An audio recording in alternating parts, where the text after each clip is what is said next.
அனைவருக்கும் வணக்கம். இன்னைக்கு வீடியோவில் என்ன பார்க்க போகிறோம் அப்படின்னா, பொதுவாகவே இந்த நேரத்தில் இந்த ராசிக்காரங்க இந்த நட்சத்திரத்தின் அடிப்படையில் இந்த கோவிலுக்கு போனாங்க அப்படின்னா கண்டிப்பாக வாழ்க்கையினுடைய உச்சத்தை அடைவாங்க அப்படின்னு சொல்லுவாங்க. அதாவது ஒரு சில நேரத்தில் நாம் இந்த கோவிலுக்கு போனோம் அப்படின்னா கண்டிப்பாக நம்ம வாழ்க்கையினுடைய தலையெழுத்தே மாறும் அப்படின்னு சொல்லுவாங்க. அந்த வகையில் தமிழ் கடவுளான முருகப்பெருமானுக்கு தமிழ்நாட்டில் அறுபடை வீடுகள் இருக்குங்க. இந்த 6 திருத்தலங்கள் ஒவ்வொன்றுமே ஒவ்வொரு சிறப்பு வாய்ந்ததாக இருக்கும். அறுபடை வீட்டுக்குமே போய் நம்ம வழிபாடு செய்கிறது நல்லது தாங்க. ஆனாலும் ஒரு குறிப்பிட்ட ராசிக்காரங்க குறிப்பிட்ட நட்சத்திரத்தன்னைக்கு நாம் இந்த குறிப்பிட்ட கோவிலுக்கு போய் வழிபாடு செய்யும்போது கண்டிப்பாக அது மிகப்பெரும் மாற்றத்தை கொடுக்கும் அப்படின்னு சொல்கிறாங்க. அந்த வகையில் நாம் இப்போது முருகப்பெருமானுடைய 3ஆம் படை வீடான பழனி, இந்த பழனியில் எந்தெந்த ராசிக்காரங்க போய் வழிபாடு செய்யலாம் அப்படிங்கிறத பார்க்க போகிறோம். அதில் குறிப்பிட்டு அடிக்கடி ஒரு ராசிக்காரங்க இந்த இடத்துக்கு வந்தாங்க அப்படின்னா வாழ்க்கையில் நிறைய சர்க்கிள்கள் கூட வரலாம். ஒரு சிலர் சொல்லுவாங்க, நான் இந்த கோவிலுக்கு போயிட்டு வந்ததுக்கப்புறம் எனக்கு வாழ்க்கையில் எந்த மாற்றமும் இல்லை அப்படின்னு எல்லாம் சொல்கிறதே கேள்விப்பட்டிருப்போம். அப்படியெல்லாம் பழனிக்கும் இருக்கா? யாரெல்லாம் அந்த கோவிலுக்கு போனால் ரொம்ப நல்லது? இதை பற்றி தான் நம்ம இந்த வீடியோவில் பார்க்க போகிறோம். வீடியோ கண்டிப்பாக உங்களுக்கு ரொம்ப பயனுள்ளதாக இருக்குங்க. நீங்கள் இந்த வீடியோவை பார்க்கும்போது நம்ம போக வேண்டாம் அப்படின்னு சொல்லலை. இந்த ராசிக்காரங்க இந்த கோவிலுக்கு போகும்போது கண்டிப்பாக வாழ்க்கையில் நல்ல ஒரு மாற்றத்தை பெறுவாங்க. போனால் அவங்களுக்கு இருக்கக்கூடிய தோஷமெல்லாம் நீங்கும் அப்படின்னு தான் சொல்கிறாங்க.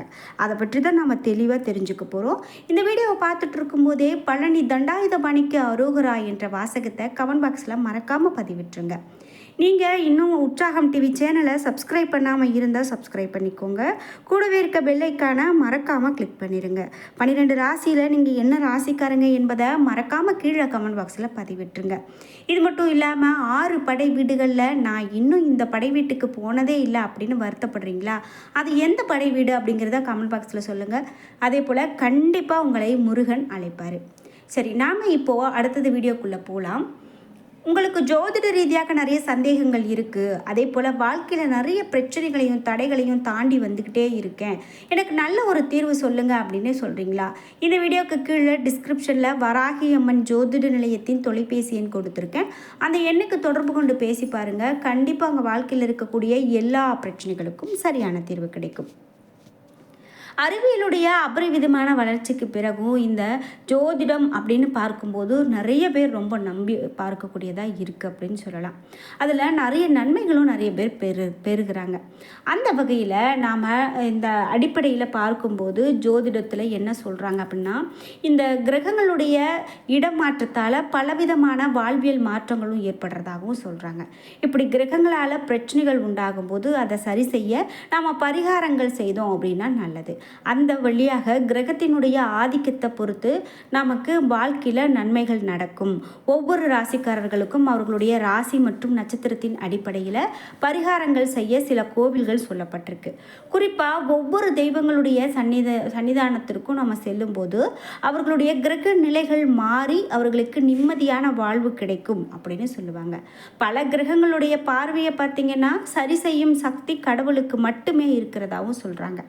அப்படி அதன் அடிப்படையில் ஒவ்வொரு பிரச்சனைக்கும் நாம் அந்த கோவிலுக்கு போய் சரியான ராசிக்காரங்க சரியான நேரத்தில் சரியான கோவிலுக்கு போய் வழிபாடு செய்யும்போது நிச்சயம் நமக்கு பலன்கள் மாறும்.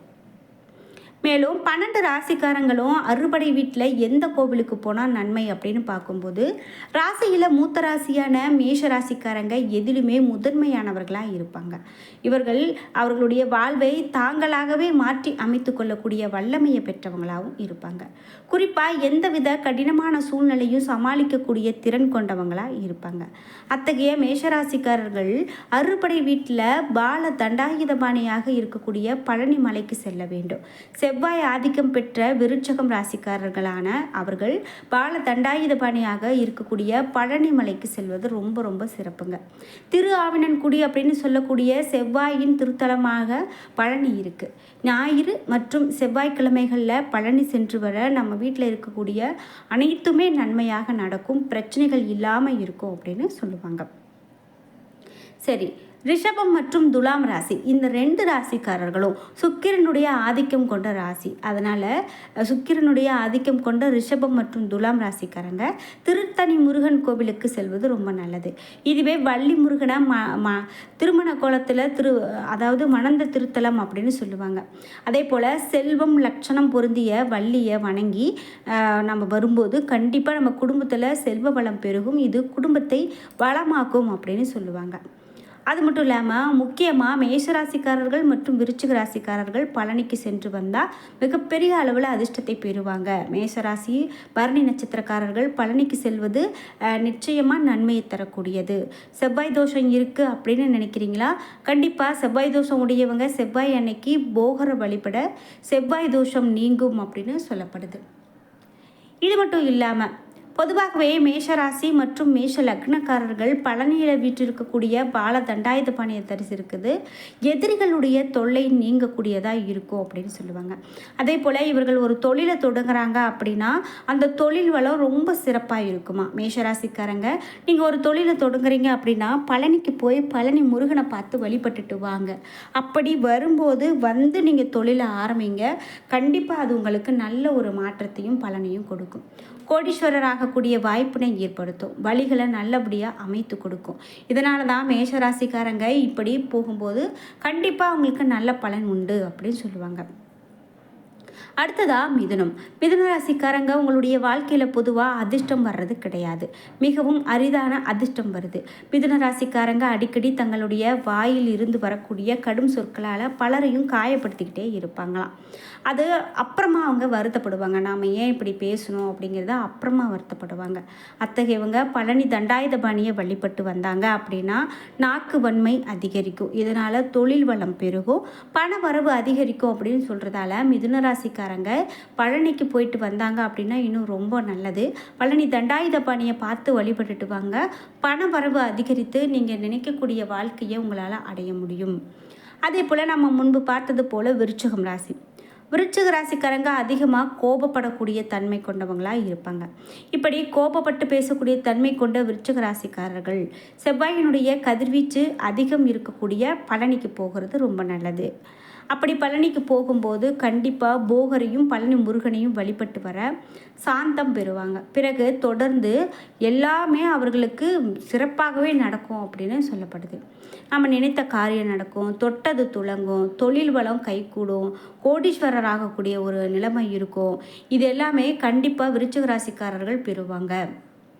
இப்படி பழனிக்கு இந்தந்த ராசிக்காரர்கள்லாம் போகும்போது கண்டிப்பாக இந்த மாதிரியான விஷயங்களெல்லாம் பெற முடியும் அப்படின்னு சொல்லப்படுது. இந்த வீடியோவை பார்த்துட்டு இருக்கக்கூடிய நீங்கள் பழனிக்கு போயிட்டு வந்திருக்கீங்களா? அதே போல் உங்களுடைய ராசிக்கு இது பொருத்தமானது, நான் இதே மாதிரி பழனிக்கு போயிட்டு வந்தேன், என் வாழ்க்கையில் நிறைய மாற்றங்கள் இருந்தது அப்படின்னு நினைக்கிறீங்களா? கண்டிப்பாக உங்களுடைய கருத்துக்களை கமெண்ட் பாக்ஸில் பதிவிடுங்க. பொதுவாகவே பூமிக்காரகனாகிய செவ்வாயின் ராசியில் பிறந்தவங்க அப்படின்னு சொல்ல போகும்போது சொந்த நிலம் வாங்கக்கூடிய யோகம் இந்த சில ராசிக்காரங்களுக்கு ஏற்படும். நான் வீடு கட்டவே இல்லை, நான் வீடு கட்டுறதுக்காக நான் முயற்சி செஞ்சிட்ருக்கேன், ஆனால் இன்னும் கை கூடலை அப்படின்னு நினைக்கிறவங்க பழனிக்கு போய் வழிபட்டுட்டு வரலாம். அதே போல் உங்களுக்கு ஒரு திருமண யோகம் வரவே இல்லை, நான் ஒரு திருமணத்தை இப்போ வீட்டில் நடத்தணும், சுபயோகம் பெறணும் அப்படின்னு நினைக்கிறீங்களா? கண்டிப்பாக பழனிக்கு போயிட்டு வாங்க. உங்களுக்கு இருக்கக்கூடிய தோஷமெல்லாம் நீங்கி நிச்சயமாக நன்மை பெறுவீங்க. அதே போல் சுற்றி இருக்கிறவங்களால உங்களுக்கு எதிரிகளாக செயல்படுறவங்களாக இருக்காங்களா? நீங்கள் நம்ம வஞ்சகத்தால் நம்ம விழுந்துட்டுருக்கோம் அப்படின்லாம் நினைக்கிறீங்களா? பழனி மலை ஏறிட்டு வாங்க, நிச்சயமாக அது சரியாகும். குறிப்பிட்டு ஒவ்வொரு ராசிக்காரங்களுக்கும் ஒவ்வொரு விதமான பலன்களை சொல்லும்போது மேஷத்தில் பிறந்தவங்க சிங்கம் போல இருப்பாங்களாம். பூர்வ புண்ணிய ஸ்தானம் அப்படின்னு சொல்லப்படக்கூடியது. குழந்தைகளை பற்றி சொல்லக்கூடிய 5ஆம் இடம் சிம்ம ராசிக்கு உரியது. அதற்கு அதிபதி சூரியன். இவை எல்லாமே உங்களை பிள்ளைகளினுடைய புத்தி கூர்மையும் செல்வ வளத்தையும் பெருக்கி பார்க்கக்கூடியதாக பெற்றிருப்பவங்களாக இருப்பாங்க அப்படின்னு சொல்லப்படுது. சுற்றி இருக்கிறவங்களாலேயே உங்களுக்கு எதிராக செயல்படுறவங்களும் உண்டு அப்படின்னும் நீங்கள் புரிஞ்சுக்கணும். அதே போல் அது யார் அப்படிங்கிறத இனம் கண்டு நீங்கள் கவனம் செலுத்துவது ரொம்ப முக்கியம். இந்த ராசிக்காரர்களிடம் கிரகிக்கக்கூடிய தன்மையும் கற்றுக்கொள்ளக்கூடிய வேகமும் இருக்கும். வேலையிலும் வெகு சீக்கிரமாக சாதனை படைப்பீங்க. பல 100 பேருக்கு மத்தியில் வேலை செய்தாலும் சட்டென அனைவருடைய கவனத்தையும் தன் பக்கம் ஈர்க்கக்கூடிய ஆற்றல் இந்த ராசிக்காரங்களுக்கு உண்டு. உங்களில் பலரும் படித்த படிப்புக்கு ஏற்ற வேலையில் இருக்க மாட்டாங்க. படித்த துறை வேறாக இருக்கும், பணிபுரியக்கூடிய துறை வேறாக இருக்கும். மற்றவங்க கிட்ட உதவி கேட்பது, எடுத்துக்கொள்ளக்கூடிய பணியில் முடிவு வரையிலும் ஆர்வம் காட்டாமல் இருக்கிறது, இவை எல்லாமே உங்களுக்கு நடக்கக்கூடியதாக இருக்கும். சில விஷயங்களை சிலரால் முடிக்க முடியும் அப்படிங்கிறது போல் உதவி கேட்கறதுல நீங்கள் தயங்கவே மாட்டீங்க. வீண் தயக்கமே உங்ககிட்ட இருக்கக்கூடாது. முயற்சிக்கு முட்டுக்கட்டை போடக்கூடிய விஷயங்கள் இருக்குது அப்படின்னா அதையெல்லாம் எடுத்து போட்டுட்டிங்கனாவே போதும் அப்படின்னு சொல்லலாம். இப்படி ஒவ்வொரு ராசிக்கும் சொல்லும்போது முக்கியமாக மேஷம், மிதுனம், விருட்சகம் இந்த 3 ராசிக்காரங்க போகிறது தான் ரொம்ப நல்லதாக சொல்கிறாங்க. என்ன நண்பர்களே, இன்றைக்கி வீடியோவில் இந்த 3 ராசிக்காரங்களுக்கு இனிமேல் எப்படிப்பட்ட பலன்லாம் இருக்கும் அப்படின்னு பார்த்து தெரிஞ்சுக்கிட்டோம். இந்த வீடியோ கண்டிப்பாக உங்களுக்கு ரொம்ப பயனுள்ளதாகவும் பிடித்ததாகவும் இருந்திருக்கும். வீடியோ உங்களுக்கு பிடிச்சிருந்தால் லைக் பண்ணுங்கள், ஷேர் பண்ணுங்கள், கமெண்ட் பண்ணுங்கள். நீங்கள் இன்னும் உற்சாகம் டிவி சேனலை சப்ஸ்கிரைப் பண்ணாமல் இருந்தால் சப்ஸ்கிரைப் பண்ணிக்கோங்க. கூடவே இருக்க பெல்லைக்கான மறக்காமல் கிளிக் பண்ணிடுங்க. அப்போ தான் நாங்கள் போடுற இது போன்ற பயனுள்ள வீடியோக்கள் உடனுக்குடன் உங்களுக்கு நோட்டிஃபிகேஷனாக வந்து சேரும். நன்றி வியூவர்ஸ்.